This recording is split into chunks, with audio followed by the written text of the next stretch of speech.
Estou de volta de um descanso de fim de ano e gostaria de falar aqui um pouco, imaginar com vocês, né, e colocar alguns pontos para reflexão acerca do que nós devemos esperar para 2022, menos do governo. Né? Eu venho escrevendo aí no meu Twitter, né, o governo de alguma maneira, né, você não tem... Bolsonaro é uma figura, vou falar muito rapidamente sobre isso, Bolsonaro é uma figura que não governou, quer dizer, ele é um símbolo para os eleitores de direita. É um símbolo importante, né? Eu vou falar nisso no vídeo, né, de amanhã, tá? Hoje é o vídeo de quinta-feira, vou falar isso no vídeo de sexta-feira. Bolsonaro é um símbolo importante, mas ele não sabe para onde levar o país, não tem paciência de ser presidente, enfim. Então, do ponto de vista de governo, não haverá governo durante esse ano, 2022. A eventual expectativa, isso vai crescer, isso vai ser muito ruim, a gente não... Quer dizer, é praticamente impossível evitar isso, né? A eventual expectativa de derrota de Bolsonaro junto a alguns segmentos irá precipitar o que eu diria de destruição. Essa coisa ambiental vai ser muito ruim esse ano. Né? Todo mundo que quer desmatar e tem condição de fazer isso, vai fazer esse ano por conta da expectativa de um governo anti-desmatamento com Lula. Tá? Então é isso em termos de acontecimentos, né? Grandes acontecimentos de governo que a gente pode esperar. Agora, em termos de eleição, né, eu queria separar com você aqui duas coisas. Né? A emoção típica de uma eleição, tudo que nós vamos debater, conversar, a emoção jornalística de uma eleição, ela é muito grande. Né? Isso por um lado. Por outro lado, a opinião pública, que tende a ser, na minha visão, muito entediante. Né? Daí, né, o título Eleição Entediante, que eu quero falar do ponto de vista da opinião pública. Falar muito rapidamente também do ponto de vista jornalístico. Né? Existem os fatos da eleição, né? O que cada um vai fazer até março, alianças entre março e junho. Então tudo isso é assunto. Eu sempre me lembro na emoção das eleições, quando Serra foi candidato, foi 2010, né, que ele estava na zona oeste do Rio de Janeiro, e aí o noticiário noturno, que ele estava andando lá e sofreu um atentado, jogaram alguma coisa na cabeça dele, né? Alguns jocosamente diziam acertar a careca do Serra. Né? E aí depois foram ver o filme, era uma bolinha de papel. Né? Ah, bolinha de papel. Por que eu acho isso interessante? É uma caricatura desses acontecimentos emocionantes de uma campanha, né? Nesse caso, emocionante / jocoso, né? Engraçado. Mas são acontecimentos emocionantes. Fulano renunciou à candidatura, trocou o vice. Então vão ter muitos acontecimentos emocionantes. É normal que seja assim durante a campanha eleitoral. O candidato falou uma besteira e via a mídia, foi atrás. Então isso não vai faltar esse ano. Não vai faltar. Como não falta em nenhum ano eleitoral. A gente não sabe exatamente, a gente não faz ideia do que vai acontecer. Quais serão as surpresas? Já começou o ano aí, Lula pautando parcialmente o debate quando ele fala da reforma trabalhista, revogar, mudar alguns pontos. Então, o que eu espero? Né? O que é a minha previsão para esse ano? Muita emoção do ponto de vista do noticiário e pouca emoção, muito tédio do ponto de vista das pesquisas. Né? Uma eleição entediante no sentido de que Lula já vem liderando, Lula passou a liderar ano passado. Eu de vez em quando publico nas minhas redes sociais o gráfico do ano passado, a média das pesquisas públicas.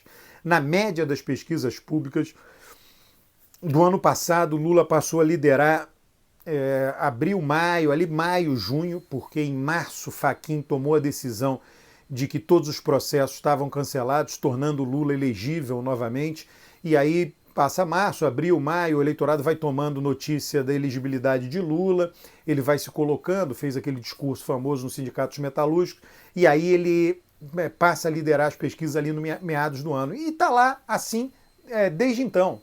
Né? Bolsonaro parado, né? Durante o ano passado, essa média de pesquisas públicas, Bolsonaro caiu 4 pontos, é pouco relevante. Então Bolsonaro está parado, Lula subiu e ficou parado no patamar de 40 pontos e os outros candidatos caíram. Então vem sendo entediante desde junho, julho do ano passado. Né? Há 6 meses nada mudou. E a minha previsão é que continuará sendo entediante até outubro. Ficará sem mudar nada, absolutamente nada? Não, mas assim, ficará Lula firme na primeira posição, Bolsonaro firme na segunda posição e, sei lá, alguns candidatos se digladiando pela terceira posição, ou eventualmente, quer dizer, a principal novidade de uma campanha, eu já andei tweetando sobre isso, a minha conta de Twitter siga, né? Alberto Carlos Almeida, né? É @Alberto C. Almeida. Eu já andei tweetando sobre esse assunto. E no meu, quando eu tuitei, eu chamei a atenção, isso foi ontem, né? Pode ser que Moro desista da candidatura, pode ser que Ciro Gomes desista da candidatura e fique somente um candidato mais forte na terceira via. E pode ser que esse candidato seja justamente João Dória.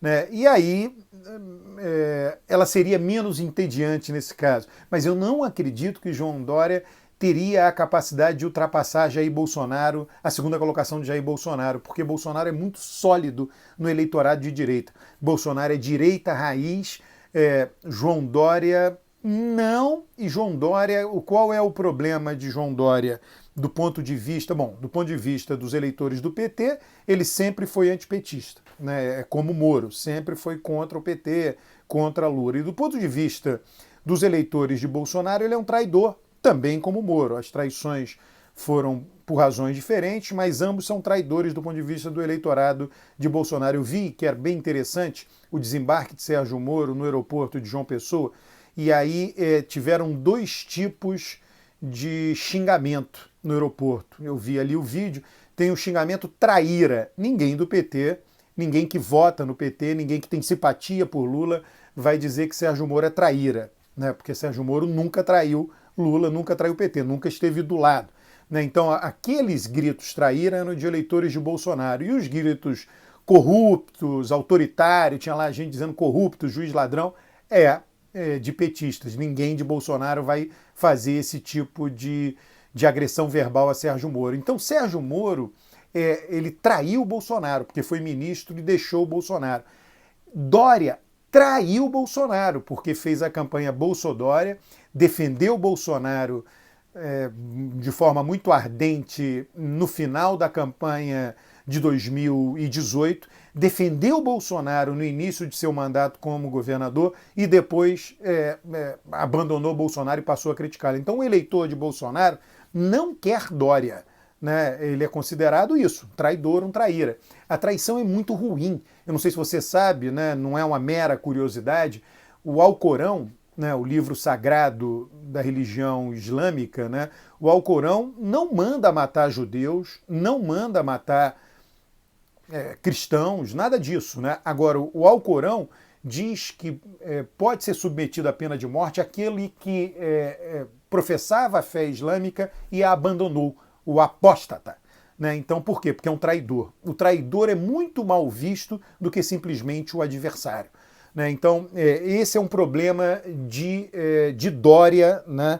Numa campanha, né, que seja só ele aí, o candidato de terceira via, né? O candidato, digamos assim, 3 candidatos importantes, mas ainda assim não terá a capacidade de deixar de fazer com que a eleição seja entediante. A eleição continuará sendo entediante. É nesse ponto, e aí que fique claro para você, uma eleição entediante do ponto de vista exclusivo da opinião pública.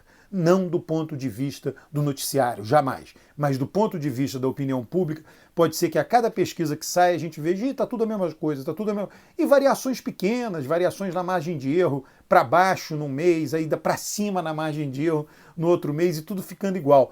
Basicamente, o que está igual desde junho, julho do ano passado? Lula com 40, Bolsonaro com 20, 20 e poucos, 23, e os outros candidatos abaixo desses 20, né? A soma dos outros candidatos abaixo desses 20, 10 pontos ali com aqueles que votam branco, nulo, indeciso, não respondem à pergunta de intenção de voto. Então, eu acho que isso vai tender a se manter durante o ano que vem.